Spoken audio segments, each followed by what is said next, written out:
चांदोबा रामायण 34वा भाग। या दरम्यान सीता दुःखामुळे विव्हळ होऊन हताश झाली। तिला कोठेच आशेचा किरण दिसत नव्हता।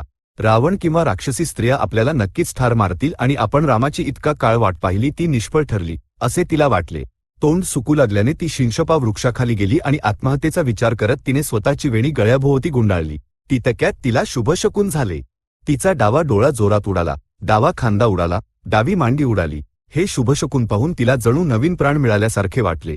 इतका वेळ शिंशपा वृक्षात बसलेल्या हनुमानाने सर्व काही पाहिले आणि सर्व काही ऐकले, पण त्याला काय करावे हे लगेच सुचेना। त्याला रामाची बातमी सीतेपर्यंत पोहोचवायची होती आणि सीतेचा संदेश रामापर्यंत न्यायचा होता। सीतेशी न बोलता परतलो तर सीतेला रामाबद्दल काहीच समजणार नाही। येथील दुःख सहन न झाल्याने ती आत्महत्या करू शकते। त्याशिवाय सीता काय म्हणाली असे राम नक्कीच विचारतील। मी तिच्याशी बोललो नाही असे म्हटले तर राम आपल्या नजरेनेच मला भस्म करतील। बरं, सीतेशी बोलावे तर सर्व राक्षसी स्त्रिया तिथेच आहेत। संस्कृतमध्ये बोललो तर त्यांना समजणार नाही हे खरे, पण सीतेला पाहून रावणच मायावी रूपात आला आहे असे वाटले तर तेव्हा ती घाबरून ओरडली तर राक्षसी स्त्रिया आपल्यावर शस्त्रांनिशी चालून येतील। माझ्याकडून मार खाल्ल्यावर त्या राक्षस योद्ध्यांना बोलावून आणतील। त्यांच्याशी युद्ध करून थकलो तर कदाचित मी पुन्हा 100 योजने समुद्र ओलांडू शकणार नाही। जर आपण राक्षसांच्या हातून मारले गेलो तर सीतेची बातमी देणारे कोणीही उरणार नाही। मी बोललेले शब्द सीतेने ऐकले पाहिजेत, पण ती मला पाहून घाबरली नाही पाहिजे। असा कोणता मार्ग आहे? असा हनुमानाने खोलवर विचार केला आणि त्यावर एक चांगला मार्ग शोधून काढला। तो झाडाच्या फांद्यांच्या आड सीतेला दिसणार नाही अशा बेतात बसला आणि तिच्याकडे पाहत त्याने असे सांगायला सुरुवात केली। दशरथ नावाचा एक महान राजा होता। त्यांचा ज्येष्ठ पुत्र राम अत्यंत देखणा आणि थोर धनुर्धर आहे। वडिलांच्या आज्ञेनुसार तो राम पत्नी आणि भावाला सोबत घेऊन अरण्यात गेला। तिथे त्याने खर आणि इतर अनेक राक्षसांचा वध केला। हे कळल्यावर रावणाने मायावी हरणाच्या मदतीने रामाला फसवले आणि त्याची पत्नी सीतेचे अपहरण केले। राम सीतेचा शोध घेत आला, सुग्रीवाशी मैत्री केली, वाली नावाच्या वानरराजाचा वध केला आणि ते राज्य सुग्रीवाला दिले। त्या सुग्रीवाने सीतादेवीचा शोध घेण्यासाठी सर्व दिशांना हजारो वानर पाठवले। त्या प्रयत्नात मी 100 योजने समुद्र ओलांडून या लंकेत आलो आणि रामाने वर्णन केलेल्या सीतेचे दर्शन घेऊ शकलो। हनुमानाचे बोलणे थांबताच आणि तो शांत होताच सीतेने आश्चर्याने आणि स्वाभाविक भीतीने डोके वर करून शिंशपा वृक्षाकडे पाहिले। तिला हनुमान दिसला। सीतेचा स्वतःच्या डोळ्यांवर आणि कानांवर विश्वासच बसेना।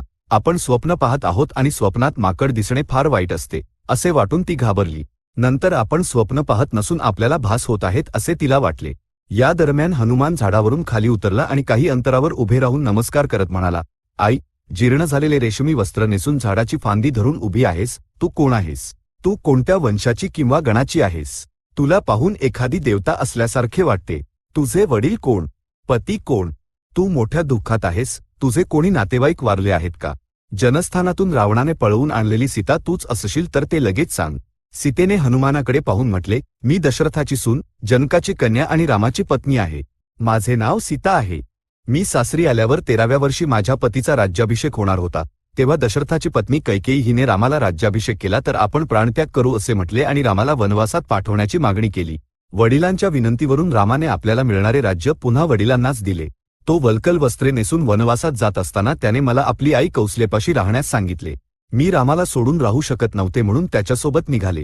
माझ्या आधीच लक्ष्मण वल्कल वस्त्रे नेसून निघाला होता। आम्ही दंडकारण्यात असताना दुष्ट रावणाने मला इथे आणले। तो रावण मला अजून 2 महिने जगू देईल, त्यानंतर तो माझा प्राण घेईल। सीतेचे दुःख पाहून हनुमानालाही दुःख झाले। तिला सांत्वन मिळेल अशा प्रकारे तो म्हणाला, सीतादेवी, मी रामाचा दूत म्हणून तुझ्याकडे आलो आहे। रामाने तुला आपली खुशाली सांगण्यास आणि तुझी खुशाली विचारण्यास सांगितले आहे। लक्ष्मणाने तुला साष्टांग नमस्कार केला आहे। हे शब्द ऐकताच सीतेच्या अंगावर रोमांच उभे राहिले।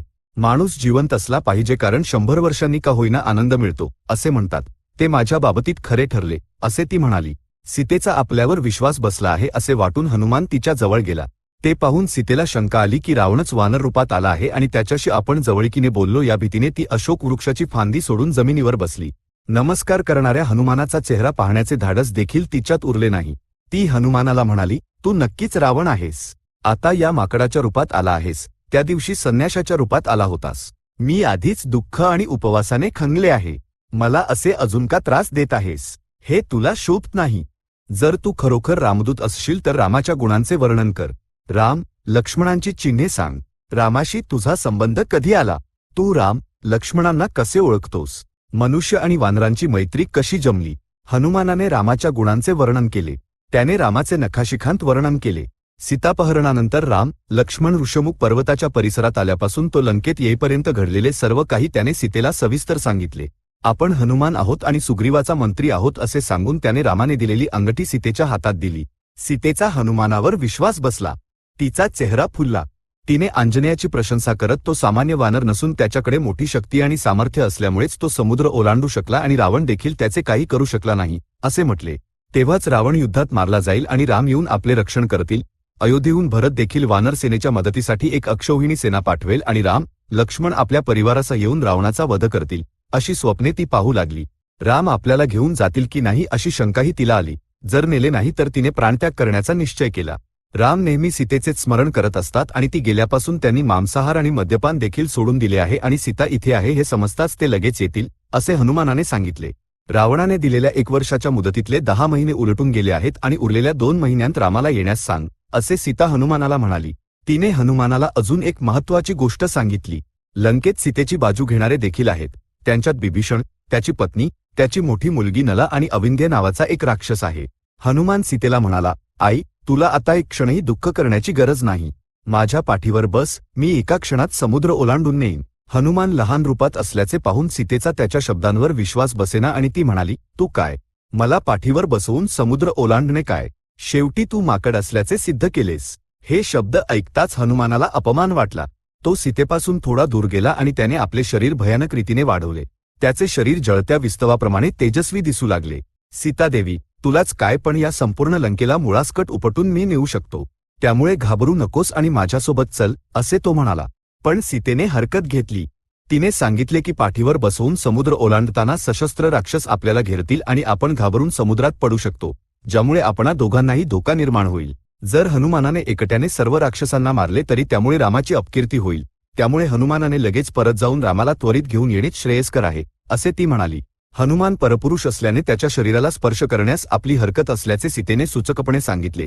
मी पतिव्रता आहे. रामाच्या शरीराव्यतिरिक्त कोणालाही स्पर्श करू शकत नाही. रावणाने तुला स्पर्श केला नाही का असे तू विचारशील. त्यावेळी मी काहीही करण्यास असमर्थ होते आणि दुःखाने विवळ होते. माझे पती जवळ नव्हते. अशा स्थितीत रावणाने मला स्पर्श केला होता. हनुमानाने हा विचार ओळखला आणि म्हटले, परपुरुष असल्याने माझ्या पाठीवर बसण्यास तुझी हरकत असणे योग्यच आहे. मी तुला पाहिल्याची खूण म्हणून रामाला देण्यासाठी काहीतरी दे. रामाला खूण पटण्यासाठी सीतेने हनुमानाला एक जुनी घटना सांगितली. ही घटना चित्रकूट पर्वताजवळ गंगा तीरावर एका ऋषींच्या आश्रमात सीता, राम असताना घडली होती. एके दिवशी सीता तिथल्या पुष्पवाटिकेत फिरून थकली होती आणि रामाच्या मांडीवर बसली होती. तेव्हा एक कावळा आला आणि त्याने सीतेच्या वक्षस्थळाच्या मध्यभागी चोच मारली. सीतेने रागावून मातीच्या ढेपेने त्याला हुसकावले, पण तो कावळा गेला नाही आणि वारंवार सीतेवर झपडू लागला.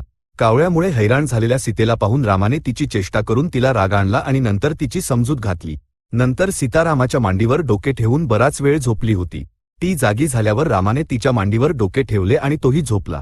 तो कावळा पुन्हा आला आणि सीतेच्या वक्षावर चोच मारून मांस खाऊ लागला. तिला मोठी जखम होऊन रक्त वाहू लागले आणि राम देखील भिजला. कावळ्याचा त्रास सहन न झाल्याने सीतेने रामाला जागे केले. राम जागा झाला आणि सीतेच्या वक्षावरची जखम पाहून संतापला आणि विचारले की तुला इतकी जखम करणारा दुष्ट कोण आहे? त्याने इकडे तिकडे पाहिले तेव्हा नखांना रक्त लागलेला कावळा दिसला. रामाने दर्भासनातून एक दर्भ काढला आणि ब्रह्मास्त्राचा पाठ केला. तो दर्भ प्रलयाग्नीसारखा प्रज्वलित होऊन कावळ्यावर झेपावला. चांदोबा रामायण 34वा भाग संपन्न. सध्या स्वस्ती.